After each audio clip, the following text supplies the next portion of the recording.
无畏曲折迷离 ，K 姐一起探秘。大家好，我是 K 姐，欢迎回来。我想啊，在这里看我视频的人呢，大部分人应该都是老高的粉丝，当然我也不例外。那天我看了老高做的一期那个关于第3次世界大战预言的那期啊，不知道大家有没有看？我觉得是很有意思啊，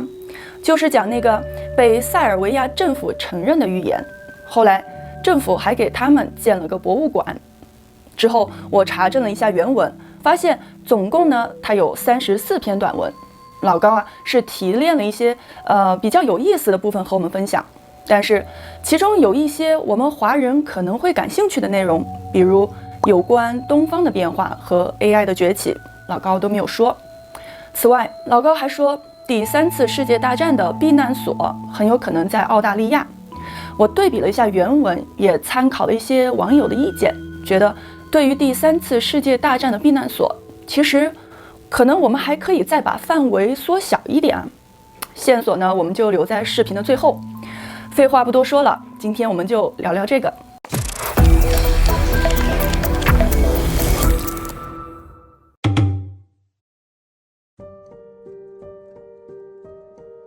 我们先来简单聊2句塔拉比奇啊。这是在19世纪，也就是1829年的时候，在塞尔维亚的一个小镇克雷姆纳诞生了一个叫米塔尔·塔拉比奇的男孩。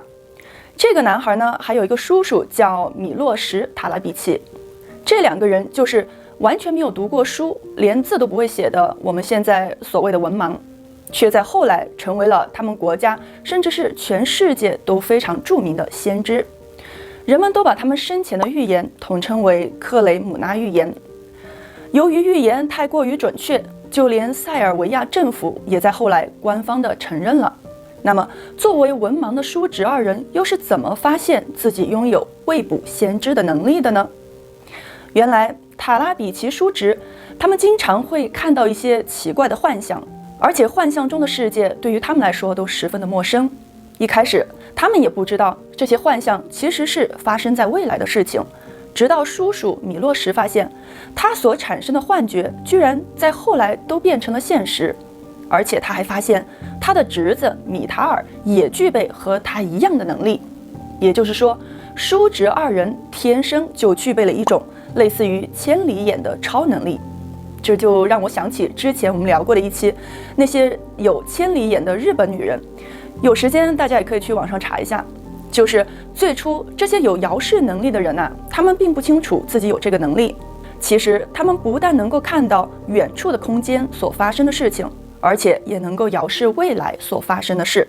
后来塔拉比奇叔侄的预言很快就在他们的村子里传开了，而且一些小事儿也被他们叔侄俩言中了，所以大家都感到非常的惊奇。于是这个侄子米塔尔在叔叔去世之后呢，他就在想，那我应该把我所看到的东西都记录下来。但由于他又不识字，所以他只好拜托了当地的一位牧师。这位牧师呢，同时也是他们的教父，来记录他们所看到的未来。于是牧师帮助他们把所有的预言都记在了一个笔记本上，直到米塔尔·塔拉比奇1899年去世。后来这个笔记本在1943年的战火中被烧毁，但幸运的是，其中的内容都得到了流传，并在塞尔维亚家喻户晓。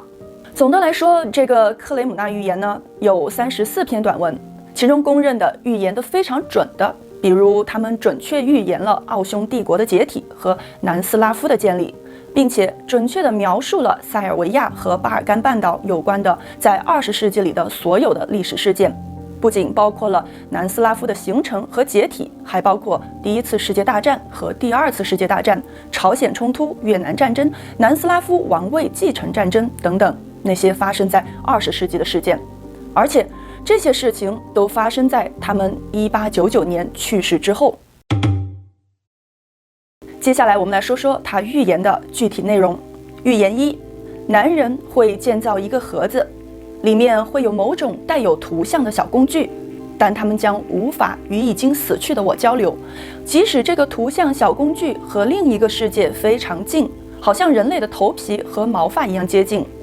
在这个图像小工具的帮助下，人类将能够看到世界各地正在发生的一切。人们知道的越多，认识的人越多，他们彼此之间的爱和关心就越少。他们之间的仇恨会如此之大，以至于他们会更关心他们拥有的不同的小玩意儿，而不是他们的亲戚。人类会更信任他的小玩意儿。预言2，在我国，和平与繁荣将持续很长一段时间，许多代的人将一生生活在和平年代，他们只能通过书籍和各种奇怪的幻影才能知道战争。预言3，我们的王国将变得强大，受到所有人的爱戴和尊重，人们只会想吃白面包和全麦面包，每个人都将乘坐没有牛的手推车，人们将在天空中旅行，俯视我们的土地，就像他们爬上了翻倍的塔拉山一样。预言4，在塞尔维亚无法区分男人和女人，每个人都会穿一样。这场灾难会从国外来到我们身边，而且它会在我们身边停留的时间最长。新郎要娶新娘，但没有人知道谁是谁。人会一天天迷失，越来越无知。男人生来就不知道谁是他们的祖父和曾祖父。预言5，人们会在地里打井，挖出黄金，这会给他们带来光明、速度和力量。大地会流下悲伤的泪水，地球会因为这些开放的伤口而受苦。人们不是在田里干活，而是到处挖洞，但真正的力量会在他们周围。过了很多个夏天，人们才会记住这种真正的力量，然后才会意识到挖这些洞是多么的愚蠢。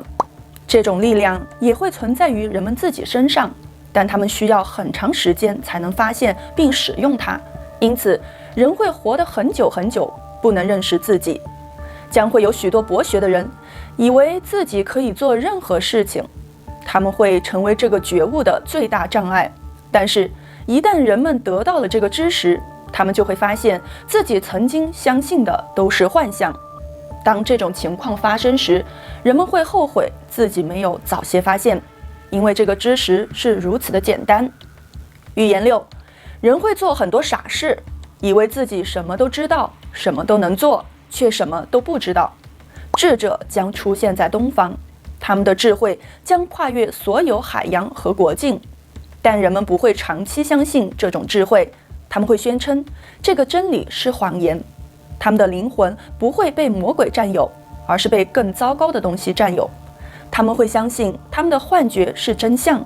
尽管他们的头脑中不会有真相。预言6，全世界都将被一种奇怪的疾病所困扰，没有人能找到治愈的方法。每个人都会说我知道，我知道，因为我有学问，但没有人会知道。人们会思考，但他们将无法找到正确的治疗方法，因为只有神会帮助人们，而且神就在他们的周围和他们自己的身上。预言7，人类将前往其他世界，会找到看似没有生命的沙漠，但在那里除了上帝永远的平安，人们什么也看不见。人会用心灵和灵魂感受上帝所有的美丽和力量。人们将在月球和星星上驾驶钻机，他们会寻找生命，但他们不会找到与我们相似的生命。它会在那里，但人们将无法理解它的存在，也看不到它们。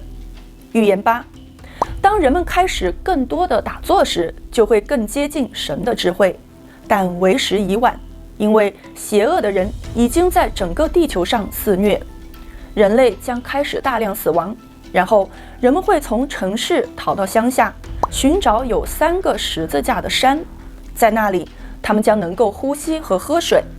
那些逃跑的人会拯救自己和家人，但不会太久，因为会出现大饥荒。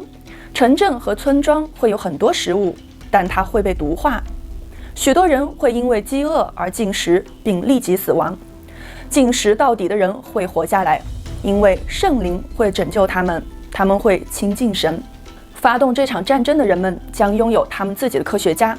他们将发明不同而且奇怪的炮弹。当它们爆炸时，这些炮弹不会杀死人们，而是会对所有的生命施咒，其中包括人民、军队和牲畜。这个咒语会让他们睡觉，他们会睡觉而不是战斗，之后他们会恢复理智。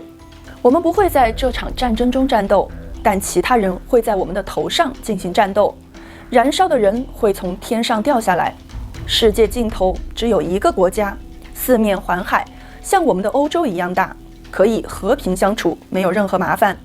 在它的上面，一个炮弹都不会爆炸。那些躲在有3个十字架的山里的人会得到拯救，之后他们会过上丰盛幸福的生活，因为不会再有战争了。相信前面预言的手机啊、电视、车、飞机等那些高科技都不难理解啊。老高也聊到过，但除此之外呢，也有很多人认为，在预言4里面说到的正是如今崛起的 AI。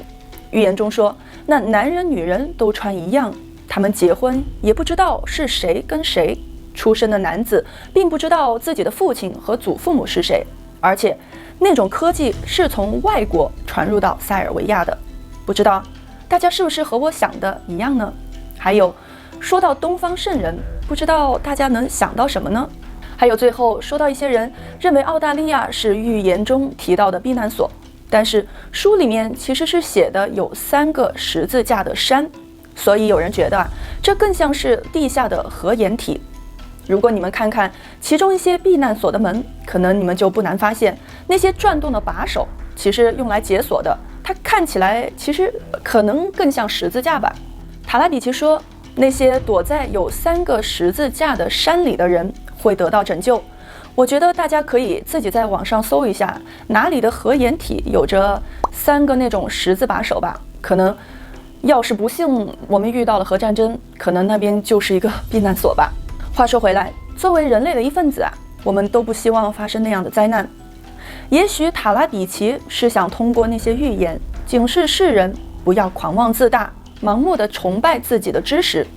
只有维护和平，才不会发生预言中所描述的人间惨剧。